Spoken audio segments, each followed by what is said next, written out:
So this video is just gonna be me rambling about Dragon Ball Daima for a little bit, and if it isn't obvious already, spoiler warning, but considering Toei themselves posted spoilers like right after they happened, I think it's pretty safe to assume you already know what happens. There's like a lot of things that I want to talk about, so I have like bullet points just kind of pointing it out. So this might be a little all over the place, but let's just jump into it. When Dragon Ball Daima was announced, I and many others were really disappointed that it wasn't a continuation of Super and instead was its own miniseries. And while initially it did kind of suck, I was still excited nonetheless because, well, it's Dragon Ball. Of course I'm going to be excited for anything Dragon Ball. Then we got the first trailer and the immediate first reaction was, oh, so we're doing GT again? Yes, we're doing GT again. But the one thing that really excited me was how good the animation looked.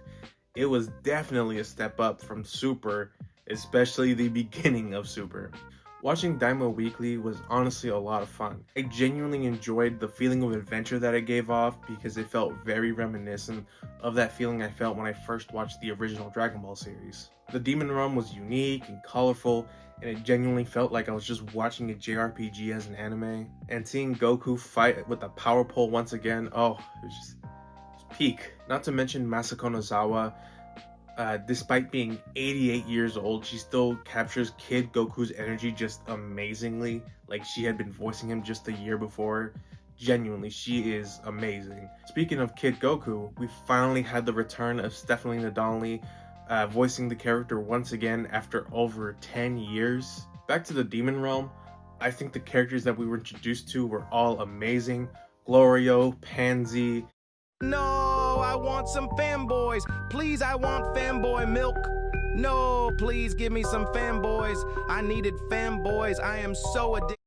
I waited for the English dub to finish so I can give my thoughts on the whole series, especially because that means I was able to rewatch it twice, both in Japanese and English, and I really want to give the English cast their flowers. When I saw that the cast was going to be made into kids, I figured, oh, it's going to be the original cast again. They're just going to pitch up the voices and editing, or the cast themselves will just pitch up their voice. But with the exception of Goku, the entire English cast was recast. First things first, I want to talk about Goku because I forgot which game it was. For the first time in 15 years, Stephanie Donnelly reprised her role as Goku. No shade to Colleen Clickenbeard, who has been the English dub voice for Kid Goku for the past couple years.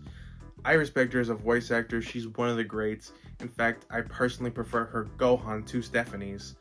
But when it comes to the English voice of Kid Goku, no one does it better than Stephanie. She is Kid Goku. And while you can definitely hear it in her voice that she has aged, to hear her voice Kid Goku again, especially on this anime that is supposed to be a celebration of the anniversary of Dragon Ball, it is such a treat, and I am so happy that they brought her back. Paul Castro Jr. also killed it as Vegeta. I think he nailed Chris Sabat's Vegeta mannerisms, and he really did just sound like young Vegeta. As well as Jordan Dash Cruz, who was Master Roshi. Despite Master Roshi only having a handful of lines in the series, Jordan Dash Cruz sounded exactly like Mike McFarland, except without the old manliness, I guess you could say. And genuinely, he was pretty one-to-one with Mike McFarland. Fun fact, young Krillin's original... Oh wait, fuck, I have the Krillin figure. I forgot about that. I just remembered I can put this in the background. Fun fact, the voice of young Krillin, Laurie Steele, also returned to Dragon Ball to voice Marba. So the OG dub cast is getting quite a bit of love. I do wish Tiffany Vollmer was involved. I don't remember if she is. I probably should have checked that. Yeah, the return of OGs, and not to mention, the new cast is phenomenal.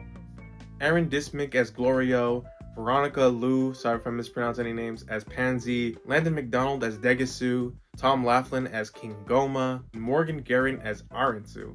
Good lord, she was amazing. And many more of the voice cast just did a phenomenal job, just bringing a lot of joy to the English dub.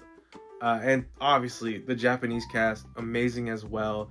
I believe they recast a whole bunch of voice actors as well to play the younger counterparts. Except for Masako Nozawa, she is the undisputed GOAT. No one can voice Goku better than her, no matter the dub. She is Goku. Ultimately, I do have my complaints of the series. It takes up to maybe episode 7 with the first Tamagami fight to really get the story going. Personally, I did like exploring the demon realm, but I understand for some people it might have just taken too long. Fusion was teased. The fact that fusion bugs were teased, but it ultimately led to nothing. Granted, I'd take Super Saiyan 4 over Fusion any day of the week. No, please give me some fanboys. I needed fanboys. I am so addicted to fanboys, please. But still, ultimately, I think while they led to nothing in Daima, I think they'll be retconned into the Mora arc once we get that. Despite having a Daima design, Gohan was just nowhere to be seen. And Goma's final design, while I think the fight was phenomenal, ultimately I didn't like his outfit because it just looked too much like a Pride Trooper, and I think they could have done a bit more with his design, even just something small like keeping the cape. Also, it just broke the hell out of every fucking continuity, but that's just kind of the Toriyama way. Back when Dragon Ball Super was airing, it felt almost like a cultural event, because when a new episode dropped, you could hop on anywhere online and people would be talking about it. I would just go to school and people of all different backgrounds would be talking about it. I legit remember just watching some of the latest episodes because I missed it, and a guy I barely talked to was like, "Oh shit, you're watching Super too? Where you at?" And we were just talking about Dragon Ball for a little bit. I never really talked to that guy, but Dragon Ball brought us together. That was through Super. So of course, me and many other people wish that Dragon Ball Super would have returned in anime form. Sorry if you hear stuff outside. Of course, when I'm filming, that's when they want to do yard work. Anyways, I say this knowing with the context that Daima is Toriyama's last project before he passed away, knowing that the rights of Dragon Ball are kind of in limbo right now between Shueisha and Toriyama's estate. With that context, I see Daima as more of a celebration of all things Dragon Ball, regardless if you're an OG, a Z, a Super, GT fan. It's something that's meant to celebrate everybody. Dragon Ball will never be the same without Toriyama's influence. But I know once Shueisha, Shonen Jump, Toriyama's estate figures everything out, and we get the return of Toyotaro doing the manga and the return of the anime, we're gonna look at Daima as the beginning of a brand new era of Dragon Ball. That's really it for my ramblings on Dragon Ball. I know they're a bit all over the place, but so is Dragon Ball's continuity now. I gotta go because now they're mowing the lawn even closer to my window. Peace.